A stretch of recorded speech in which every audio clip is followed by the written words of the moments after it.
Je passai l'aspirateur dans le salon, RPTANTAN machinalement les mesdames gestes circulaires sur le tapis. Le petit dos dormait paisiblement dans son lit, et Camille dessinait sa petite table, me montrant fièrement chaque nouvelle princesse qu'elle inventait. Le bourdonnement régulier de l'aspirateur m'invitait larverie. Je me surpris penser mon mariage, c'est cette âne qui avait fil comme un souffle. Il me semblait qu'hier encore je tremblais avant mon premier rendez-vous avec ce grand brun aux yeux sombres que j'avais croisé dans les couloirs de mon bureau Lyon. Et aujourd'hui, nous étions parents de 2 enfants merveilleux. Je regardais le salon autour de moi et je pensais voix basse que c'était une chance d'avoir décidé de vivre dans mon appartement moi. Au fil des ânes, Julien et moi avions transformé ce modeste 2 pistes du quartier de la Croix-Rousse en un vrai cocon familial. Des murs clairs, un canapé moelleux, des dessins d'enfants accrochent partout. Tout respirait la chaleur et la sérénité. L'appartement de Julien, lui, on le louait un couple sérieux. L'argent du loyer nous aidait vraiment, surtout depuis que j'avais art de travailler pour m'occuper du petit dos. On avait madame réussi à acheter une voiture et mettre quelque chose de c'était chaque mois.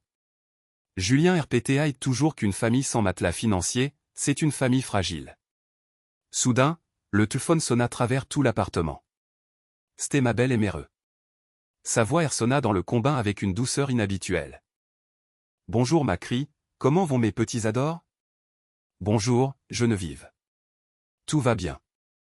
Camille dessine et dos dort. Tant mieux. Elle marqua une petite pause. Julien et elle? Non, il est au travail. Il se passe quelque chose? J'ai besoin qu'on parle. Une affaire de famille. J'arrive dans 30 minutes. D'accord. Je raccrochai et je restai immobile une seconde. Geneviève ne prévenait jamais. Elle débarquait sans prévenir, comme son habitude. Ce coup de téléphone avait quelque chose d'étrange. 30 minutes plus tard, elle était assise dans ma cuisine, remuant lentement son café. Sur la table, elle avait posé une botte de gâteaux du boulanger du coin, ceux aux pralines roses que j'adorais. Voile, Lodi, commentait-elle avec précaution. Ta belle sur Sandrine est vraiment beau. 2 enfants, un mari qui ne gagne pas grand-chose, un loyer qui l'étouffe. L'argent part entièrement dans les charges et les crédits. Je hochai la tête sans rien dire. Je connaissais la situation de Sandrine. Elle s'en plaignait souvent. J'ai décidé de l'aider, poursuivit Geneviève. Je lui donne mon appartement. Comment, les enfants auront un toit eux. Mais vous, alors? Demandai-je, surprise. Eh bien, je pensais que peut-être temporairement je pourrais m'installer dans l'appartement de Julien. Le temps que Sandrine RGL ses crédits. 1 an et demi, pas plus. Je regardais ma belle Emereux avec une gêne visible. L'appartement de Julien nous rapportait un revenu stable sur lequel nous comptions, surtout maintenant que je ne travaillais plus.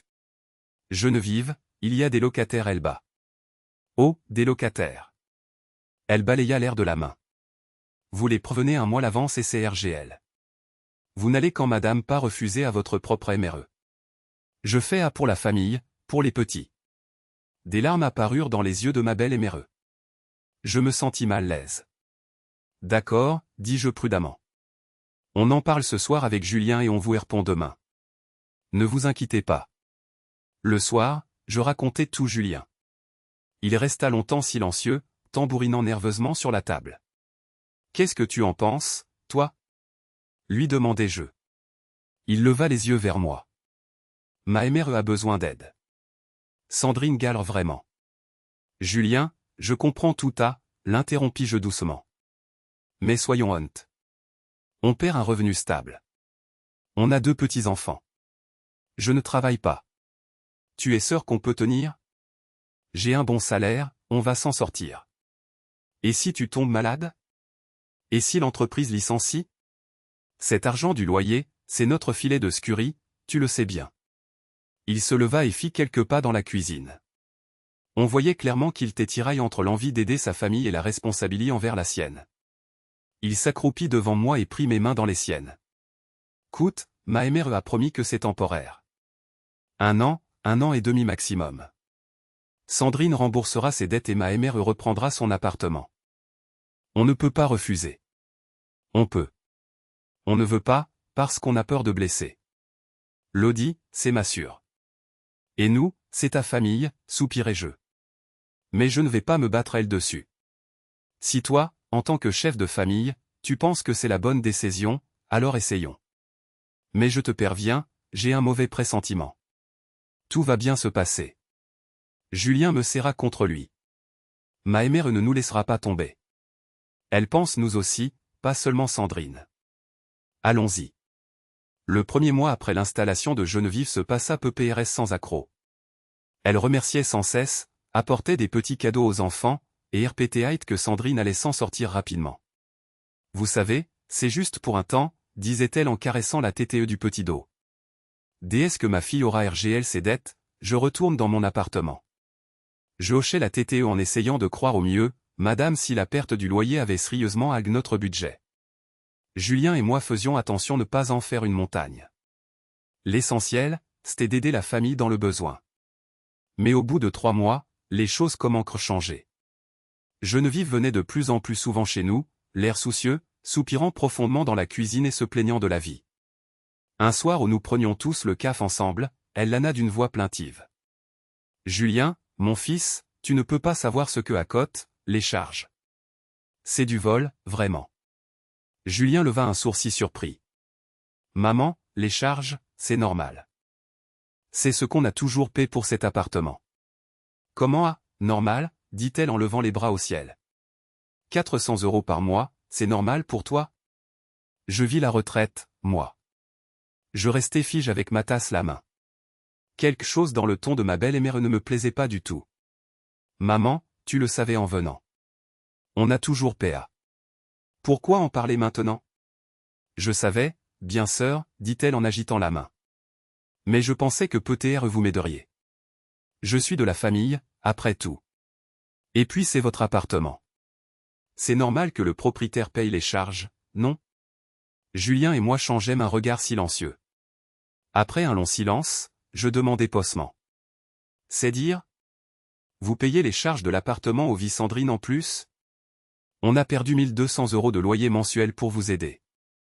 Et maintenant? Bah quoi? M'interrompit ma belle éméreux. J'aide ma fille. Elle a 2 enfants. Son mari gagne peu. Vous vivez bien. Julien gagne bien sa vie. Vous ne pouvez pas comprendre la misre. Je me levai de table.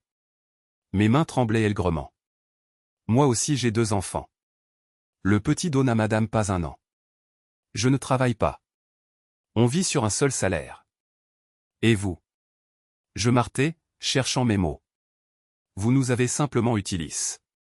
Lodi, voyons, dit Geneviève sur un ton larmoyant. Comment peux-tu dire une chose pareille ta belle éméreux? On est de la famille. De la famille, répétai-je comme un chot. Oui. Quelle belle famille. Ce soir elle, en couchant les enfants, je refissais cette tranche conception de la solidarité familiale chez ma belle éméreux. Certains pouvaient s'appuyer sur les autres sans limite, et les autres devaient porter la charge en silence. Personne ne nous avait demandé si on TPRTS assumait tout à. Je mis longtemps m'endormir. Je savais TRS bien que si on n'arrêtait pas à maintenant, cette aide temporaire allait se tirer sur des ânes. Et nos propres enfants manqueraient de choses essentielles parce que la tante Sandrine ne pouvait pas payer son loyer. Il fallait agir. Absolument. Mais comment? Le lendemain matin, après avoir accompagné Julien au travail, je décidai de mettre de l'ordre dans nos papiers. Je sortis le classeur avec les factures et les relèves, et je me mis tout recalculer. Depuis qu'on avait perdu les locataires, le budget familial avait sérieusement souffert. Pourtant, je pensais encore sans m'inscrire Camille la danse classique call de danse du quartier. Elle en rêvait. Et le médecin avait conseillé qu'elle bouge plus. 160 € par mois, pensais-je en regardant le dépliant du cours. Maintenant c'était un luxe inabordable. Le téléphone sonna. C'était Nathalie, ma grande sœur. Salut, comment tu vas? Sa voix familière ressonna dans le combat. Bof. Je soupirai lourdement. J'ai des problèmes. Alors raconte. Et je lui racontai tout. Ma belle éméreux, le loyer perdu, les histoires de charges. Nathalie écoutait sans m'interrompre, laissant échapper de temps en temps un petit bruit dubitatif. Tu sais ce qui me frappe le plus, dit-elle enfin. La fan dont ta belle éméreux a tout manœuvre. D'abord l'histoire de l'aide temporaire, ensuite les locataires mis la porte, et maintenant on découvre qu'elle payait les charges de sa fille depuis le DBUT. Elle savait exactement ce qu'elle faisait. Exactement. Et moi, comme une idiote, je me suis laissé embarquer dans toute cette histoire de solidarité familiale. Coute-moi bien, dit Massure d'une voix rieuse. Si tu n'arrêtes pas à maintenant, à ne fera qu'empirer. Ils vont s'installer confortablement et vous oublier. Et tes enfants, toi? Ils ne méritent pas leurs activités, leurs jouets, leurs vêtements? Si, évidemment. Mais Julien, c'est son fils elle. Il a du mal lui dire non. Était-ce un mauvais prêt pour ses propres enfants, à ne lui payer pas? Répliqua Nathalie chement. Qu'il choisisse. Soit il est le chef de famille qui protège sa femme et ses enfants, soit il reste le petit garçon maman qui se laisse manipuler. Il n'y a pas de milieu. Après ce coup de téléphone, je me sentis envahi par une colère nouvelle. Nathalie avait raison. Notre famille, nos enfants devaient passer en premier. Mais il me manquait encore ce dernier élan de courage. Chaque jour qui passait, la situation devenait plus tendue. Geneviève semblait sentir qu'on citait encore et elle intensifiait la pression. Elle venait presque tous les jours, toujours avec une nouvelle histoire sur la vie difficile de Sandrine. Tu te rends compte, Julien, dit-elle un après-midi en s'essuyant les yeux avec un mouchoir. La petite là rentre le col primaire et elle n'a madame pas de nouveaux habits. Elle porte de vieilles affaires. Les autres enfants se moquent d'elle. Je passais un chiffon sur les meubles du salon et je serrais la main un peu plus fort sur le chiffon. Je me souvenais parfaitement avoir vu Sandrine la semaine précédente sortir d'un magasin de vêtements pour enfants avec de grands sacs pleins craqués. Et le petit Hugo, continuait ma belle éméreux, il est tout plaid. Le médecin lui a prescrit des vitamines, mais elles sont crasses. Sandrine pleure. Elle dit qu'elle ne peut pas y arriver. Maman, hâte de te faire du souci commun, dit Julien en glissant la main dans sa poche. Tiens. Achète les vitamines au gamin. S'il te plaît, ne pleure pas. Je ne supportais plus. Je pivotais brusquement et quittais la pisse. Dans la chambre des enfants, Camille était penche sur son cahier de dessin, travaillant sérieusement sur une nouvelle princesse. Maman, dit-elle en levant vers moi ses grands yeux noisettes, quand est-ce qu'on va s'inscrire la danse? Tu avais promis, tu te souviens? Bientôt, mon cœur, répondis-je en ravalant mes émotions. On y va bientôt, c'est promis. Je l'embrassai sur la TTE et ressortis de la chambre. Le cœur serre. Mes enfants ne devaient manquer de rien. C'était absurde, injuste et douloureux. Le lendemain après-midi, pendant la sieste des petits, je décidai de ranger le tiroir de Julien. En déplanter son portefeuille, je le fis tomber. Un repli en 4 s'échappa. Je le ramassai machinalement et le dépliai. 400 €. Règlement des charges de l'appartement de la rue des Chartreux. La date est d'avant-hier. Je m'assis lentement sur le bord du lit. Donc pendant que j'économisais sur tout, que je privais mes enfants de leur petite joie, Julien payait en cachette les charges de sa MRE. Voilà comment c'était. Non. Ah suffisait. Je froissai le dans ma main, me levai d'un coup et allai l'attendre dans la cuisine. Julien, il faut qu'on parle, dis-je d'une voix ferme quand il rentra du travail. Il se passe quelque chose? Je posai le sur la table sans un mot. C'est quoi? Il tourna le regard. Lodi, tu sais, maman avait demandé l'aide. C'est vraiment n'importe quoi. Je ne veux madame pas entendre arrière pour moi. On nous aide, nous? Ta fille Hervé de danse. On ne peut pas se le permettre parce que tout notre argent part entretenir ta sûre. Est-ce que intéresse quelqu'un? Et Sandrine, elle a quoi voir elle dedans? Elle a tout voir, justement. Je sentis que je ne pouvais plus me retenir. Ta mère vit dans notre appartement gratuitement. On a perdu 1200 € de loyer par mois. Et maintenant on paye en plus ses charges. Et elle, avec son argent, elle subventionne Sandrine. Mais tu sais quoi? Ah Sartelle. Qu'est-ce que tu proposes? Demanda Julien d'une voix puise. Soit ta mère quitte l'appartement, soit je la mets dehors moi madame. Et crois-moi, je le ferai. Lodi, non. Julien, je ne me tais plus. On a tendu le petit doigt et on nous a pris le bras. Je ne laisserai pas notre famille servir de vache-lait. Ah suffit. Choisis. Soit tu proches tes enfants, soit tu continues laisser ta mère nous manipuler. Dans la cuisine il y eut un silence si complet qu'on entendait d'eau marmonner dans son sommeil depuis la chambre. Tu as raison, dit finalement Julien. Il faut parler ma MRE. Il faut qu'elle parte. Pour quand? Le plus tôt possible. Que tout se termine. Je regardai mon mari dans les yeux et je lui dis avec reconnaissance. Merci. Crois-moi, je ne veux pas blesser ta MRE pour le plaisir. Mais j'aime trop notre famille pour continuer subira. Il faut mettre fin à cette situation. Julien me prit en silence dans ses bras. On savait tous les deux que le lendemain serait difficile. Mais il n'y avait plus d'autre chemin. Parfois, il faut trouver le courage de dire non, madame, aux personnes qu'on aime. Le lendemain matin 10h pile, on sonna à la porte. Geneviève arriva comme d'habitude avec un sachet de cadeaux pour les enfants. Entrez, Geneviève, dis-je calmement. On doit vous parler. On s'installa dans la cuisine.